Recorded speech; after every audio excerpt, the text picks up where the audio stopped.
¿De qué trató el programa anterior? En el programa anterior aprendimos a tomar decisiones económicas responsables, al proponer alternativas de solución referentes a las prácticas de cocina para mantener el bienestar de la familia y de nuestra comunidad. Sí, amiga Fátima, esto nos permite reflexionar sobre reforzar nuestra autonomía en la toma de decisiones para nuestro bienestar y sobre todo de nuestra salud, en mejorar nuestras prácticas de cocina en nuestra familia y comunidad. Profesor, yo también he reflexionado sobre los temas para un consumo responsable tomando decisiones económicas. Así evitamos el consumismo para el bienestar familiar en relación con las prácticas de cocina. Excelente, Pedro y Fátima. Muy buenas sus reflexiones. Estudiantes, ustedes que nos sintonizan, estén atentos y tomen nota en su cuaderno sobre aspectos importantes para seguir aprendiendo. Profesor, ¿y qué aprenderemos hoy? Hoy vamos a plantear afirmaciones sobre las relaciones y propiedades entre los objetos y formas geométricas de una cocina mejorada. Las justificarán con ejemplos y conocimientos geométricos. Profesor, ¿y cómo vamos a aprender ello? Pedro y Fátima, en este programa recordarán sus aprendizajes sobre las decisiones económicas responsables al proponer alternativas de solución referentes a las prácticas de cocina, para mantener el bienestar de las familias de nuestra comunidad. En un primer momento, analizaremos la situación planteada sobre una familia que cocina a fuego abierto, los problemas en la salud en la familia y los beneficios de una cocina mejorada. En un segundo momento, plantearemos afirmaciones y justificaremos sus relaciones y propiedades de congruencia entre los objetos y las formas geométricas de una cocina mejorada. Luego, justificaremos los resultados de la cantidad de ladrillos de pandereta y la estructura que han utilizado para hallar el área o volúmenes de la estructura de la base y la estructura de la cocina mejorada. Y lo demostraremos con ejemplos y conocimientos geométricos. Finalmente, propondremos alternativas de soluciones creativas de cocinas mejoradas para contribuir con la salud y el bienestar de las familias de nuestra comunidad.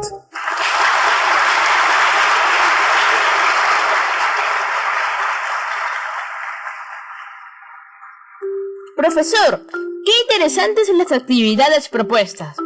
Esto nos permite traer una ruta para el desarrollo de nuestros aprendizajes. Profesor, ¿y cuál es el título de esta sesión? El título de la sesión es Planteamos afirmaciones sobre alternativas creativas presentes en la cocina mejorada. Estudiantes, para iniciar el programa presten mucha atención y tengan a la mano sus lapiceros, lápiz, borrador, hojas o un cuaderno. Y por último, mucho optimismo en el trabajo que vamos a emprender juntos. Yo ya tengo listos mis materiales para empezar a trabajar. Yo también, profesor. Ya estoy listo para empezar el día de hoy. Bien, estudiantes. En el programa 4 hemos aprendido a modelar objetos geométricos y sus transformaciones, representadas por medio de cocinas mejoradas. También hemos aprendido a comunicar su comprensión usando el lenguaje geométrico y la propiedad de congruencia. Profesor, gracias al programa hemos logrado diseñar la estructura de la base y la cocina aplicando propiedades de congruencia y también lenguaje geométrico. Sí, profesor, y también he reflexionado sobre la importancia de un ambiente libre de contaminación y cómo esto mejoraría la salud de mi familia y la mía. Además de todas las ventajas que brinda tener una cocina mejorada. Muy bien, estudiantes. En el programa 6, por medio de estrategias heurísticas y aplicando propiedades de áreas y volúmenes, hemos calculado la cantidad de ladrillos que usarían para la construcción de la base y de la cocina. Sí, profesor. Ese programa me pareció muy interesante y me ha hecho reflexionar sobre cómo los objetos se orientan en el espacio y la extensión que ocupan en este. Muy bien, estudiantes. Veo que han logrado aprendizajes y han prestado atención. ¿Qué cambios ha producido en ustedes y en su familia el desarrollo de estos aprendizajes? Profesor, me ha hecho reflexionar sobre la importancia de un ambiente libre de contaminación y cómo esto contribuye a la salud de mi familia. Sí, ahora puedo decir que todo lo que tenemos, todos los objetos de nuestra realidad, se basan en formas geométricas, tridimensionales, y que estos cumplen propiedades. Claro que sí, Pedro y Fátima. ¡Qué interesante! Ha sido estudiar las figuras geométricas planas y tridimensionales. Pedro, ¿qué te parece si recordamos y hacemos afirmaciones de nuestro aprendizaje con ayuda de nuestros apuntes de los programas anteriores? ¿De qué trató el programa 4? Sí, profesor. En el programa 4, primero recordamos un poco sobre las figuras geométricas. Muy bien, Pedro. Fátima, ¿podemos afirmar que una figura geométrica son superficies delimitadas por líneas? ¡Claro que sí! Toda figura geométrica está delimitada por medio de líneas y podemos decir que tiene una extensión determinada. Profesor, pero no solo puede estar delimitada por líneas, sino también por curvas. Muy bien, Pedro y Fátima. Muy buenas afirmaciones sobre las diferencias de las figuras geométricas. ¿Cuáles podrían ser ejemplos de ambas situaciones mencionadas? Un cuadro es una figura geométrica delimitada por medio de líneas. Muy bien, Fátima. ¿Y cómo se llaman esas líneas que delimitan la superficie de las figuras geométricas planas? Todas las líneas que delimitan la superficie de las figuras geométricas planas, como cuadrados, triángulos, etc., se llaman lados. Excepto en el círculo. En el círculo, el borde se llama circunferencia. ¡Excelente, Fátima y Pedro! Han comparado afirmaciones sobre las figuras geométricas y han llegado a brindar ejemplos. ¿Qué otras figuras geométricas conocen? Profesor, las figuras geométricas pueden ser planas, también llamadas bidimensionales, y también tridimensionales. Profesor, una afirmación que puedo hacer con lo mencionado por mi compañera Fátima es que todas las figuras geométricas planas tienen una sola superficie, como es el caso del cuadrado, círculo, triángulo, etc. Mientras que las figuras geométricas tridimensionales son figuras compuestas por más de una superficie. Muy bien.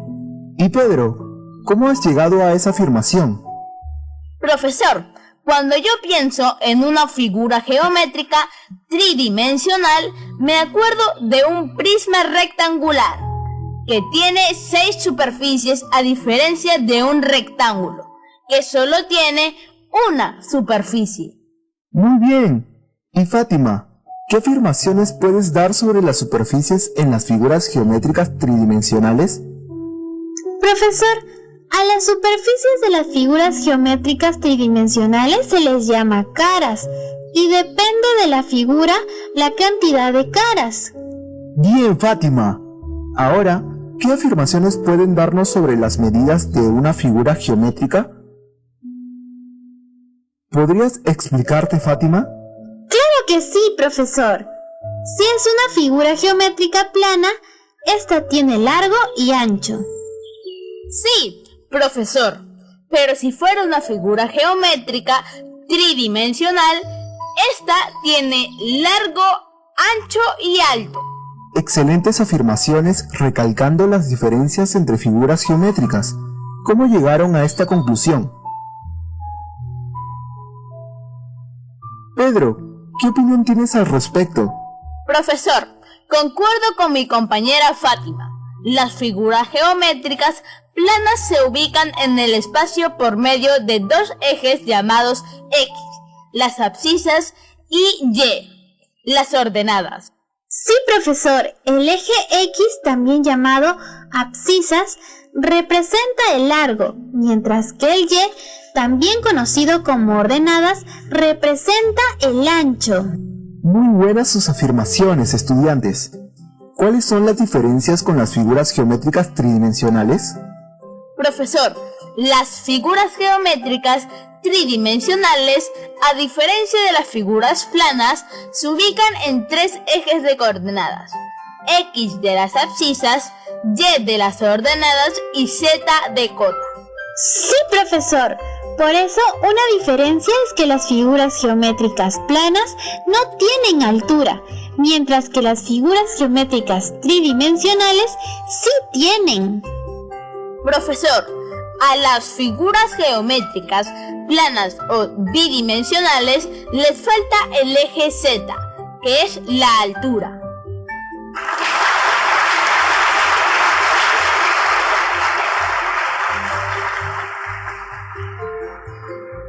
Muy bien, Pedro. Nos damos cuenta de que las figuras geométricas planas y tridimensionales tienen muchas semejanzas y diferencias entre ellas. Sí, profesor. También en el programa hemos dibujado un prisma rectangular. ¡Qué bueno que lo recuerdas, Fátima! ¿Cómo lo hicieron? Primero dibujamos un rectángulo y desde los vértices dibujamos líneas hacia arriba, que vendría a ser la altura. Al final, completamos los puntos finales cerrando la figura. Muy bien, Fátima. ¡Qué gusto que recuerdes! ¿Qué conclusiones podríamos dar en un prisma rectangular? Profesor, primero debemos comparar las líneas que delimitan a la figura. Sí, profesor. En una figura geométrica plana se llama lado, mientras que en una figura geométrica se llama arista. Muy buenas afirmaciones, Pedro y Fátima. ¿Se acuerdan que aquí vimos la propiedad de congruencia? Sí, profesor. Sí me acuerdo. Fátima, ¿qué es congruencia? Cuando nos referimos a congruencia significa que ambas figuras, lados, aristas y o ángulos son iguales, es decir, idénticos. Claro que sí. ¿Podrías darnos ejemplos usando apuntes de los programas anteriores? Sí, pero antes tendremos que nombrar al prisma rectangular. Profesor, empezamos nombrando al rectángulo inferior, que vendría a ser la base, y le pondríamos de nombre A, B, C, D, empezando desde el vértice superior izquierdo y de sentido horario. De igual forma, en el rectángulo superior, empezando desde el vértice superior izquierdo, nombramos P, Q, R, S. Sí, profesor, concuerdo con mi compañero Pedro. Además, ahora sí las aristas AD, BC, QR y PS son congruentes. Es cierto, Fátima. ¿Cómo llegaste a esta conclusión? Porque, en primer lugar, las aristas tienen el mismo sentido. Segundo, las aristas miden igual. Y tercero, porque forman el mismo ángulo con las bases superficiales. Muy buenas afirmaciones, Pedro y Fátima. ¿Qué otra afirmación podríamos dar con respecto a las aristas del prisma? Profesor, también podríamos decir que son paralelas. Muy bien, Fátima. ¿Qué significa paralelo? Profesor, dos lados o aristas son paralelos, porque cuando prolongamos los lados o aristas, no se cruzan ni una sola vez. Sí, profesor. Es decir, que la prolongación de los lados o aristas no tienen un punto de intersección. En otras palabras, que la arista AD y BC nunca se cruzan. Muy bien hecho, Pedro y Fátima. Qué interesantes todas las afirmaciones y comparaciones sobre las figuras geométricas planas y tridimensionales. ¿Qué otras diferencias podríamos encontrar? Profesor, ¿podemos hablar también sobre el área y el volumen? Claro que sí, Fátima. Recordemos que en el programa 6 aplicamos estrategias heurísticas para determinar la cantidad de ladrillos de adobe que usaríamos para rellenar la estructura de la cocina y su base. ¿Qué es el área?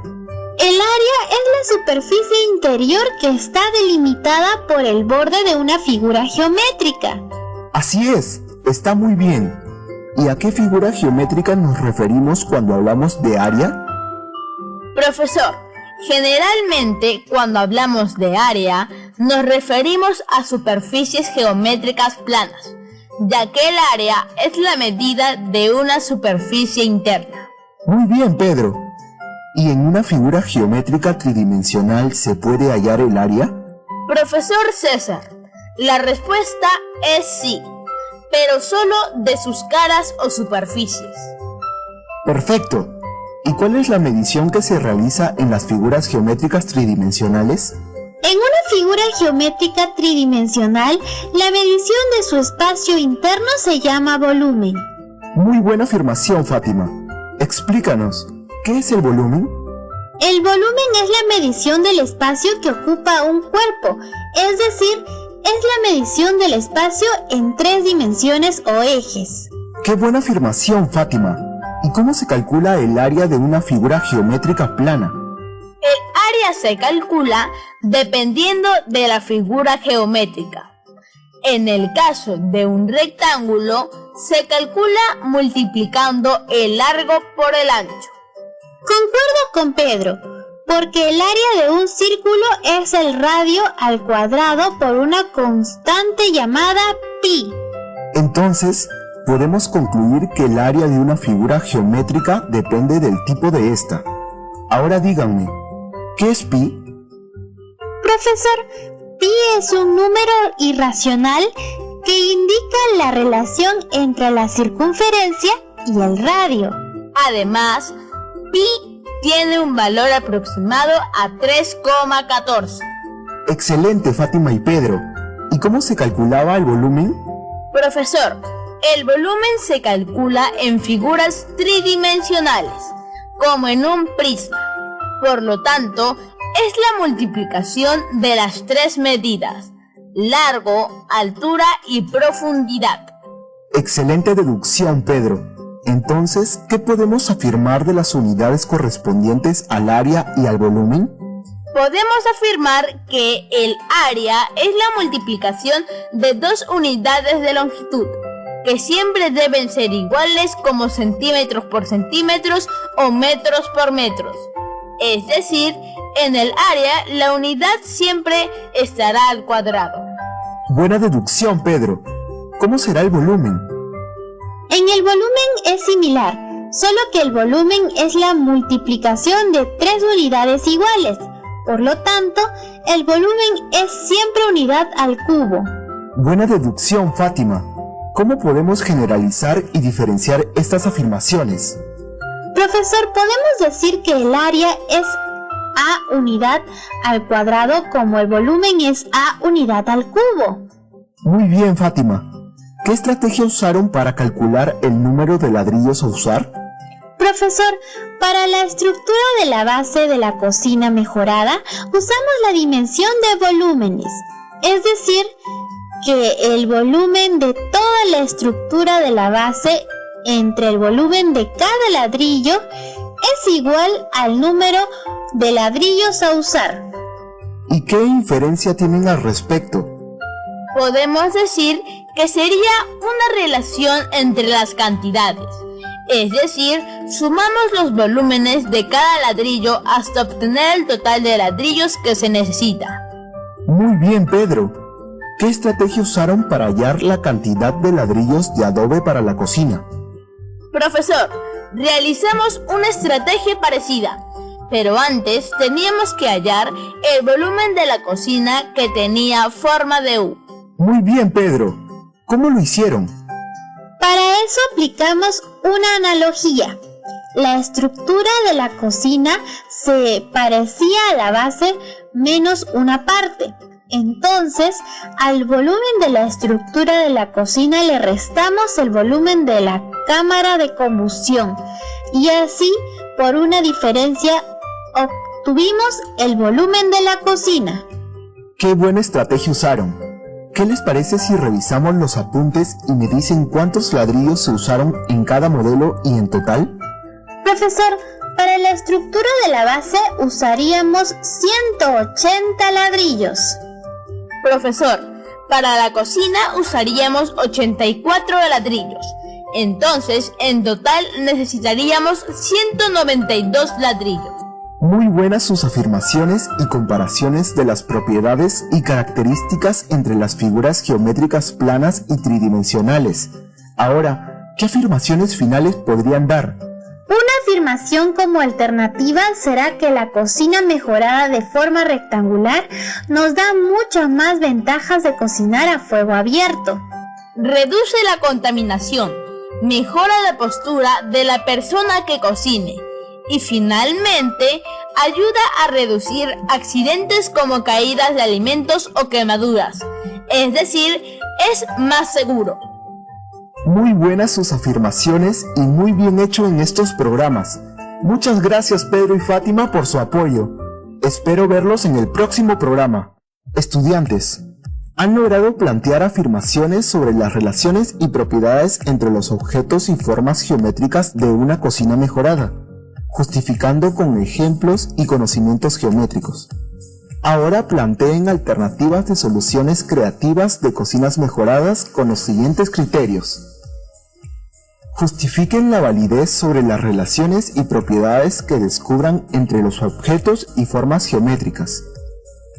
Justifiquen la cantidad de ladrillos de adobe que se van a utilizar, estableciendo relaciones entre objetos y formas geométricas con base en la estructura y estructura de la cocina.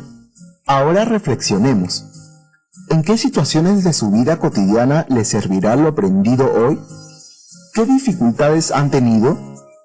Usen sus recursos y desarrollen su cuaderno de trabajo Resolvamos Problemas 1, páginas 160 y 161, y cuaderno de trabajo Resolvamos Problemas 2, páginas 162 y 163.